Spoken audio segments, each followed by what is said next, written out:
আসসালামু আলাইকুম।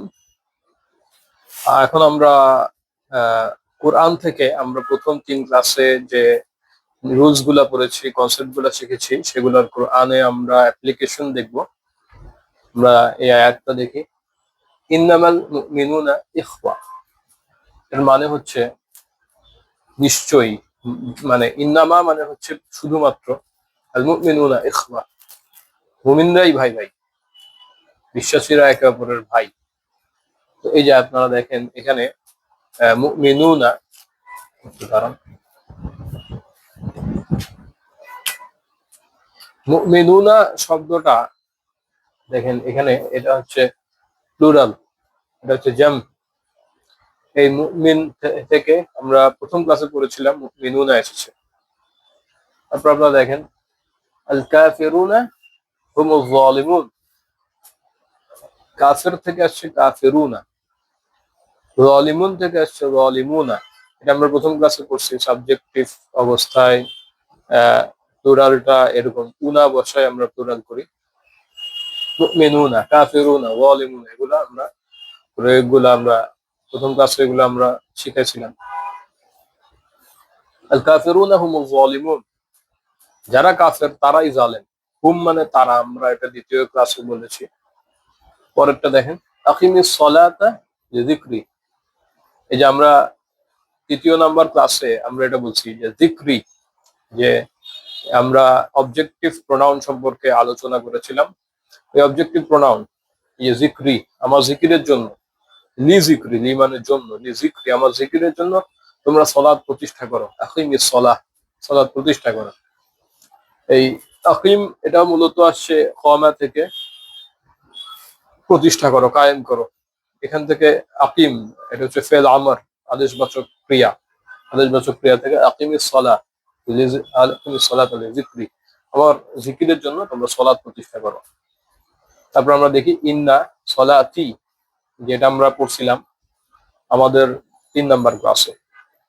ওয়ানুসুকি, নিশ্চয়ই আমার সলাত, ওয়ানুসুকি আমার কুরবানি, ওয়া মাহইয়ায়া এবং আমার জীবন, ওয়া মামাতি লিল্লাহি রাব্বিল আলামিন, বিশ্ব প্রতিপালক আল্লাহর জন্য, বিশ্বসমূহের প্রতিপালক। আলাম থেকে আসছে আলামিনা, আমরা এটা দেখছিলাম প্রথম ক্লাসে যে আলাম এর বহুবচন যখন অবজেক্টিভ ফর্মে আসে তখন কি হয়, আলামুনা, আলামিনা। এখান থেকে কি আছে, আলামিনা আসছে। এগুলো হচ্ছে কোরআন থেকে অ্যাপ্লিকেশন, কোরআন থেকে অ্যাপ্লিকেশন থেকে এগুলো প্রয়োগ। এটা হচ্ছে টপিক। তো নিশ্চয়ই আমার সলাত, আমার কুরবানি, আমার জীবন, বা মাহিয়ায়া।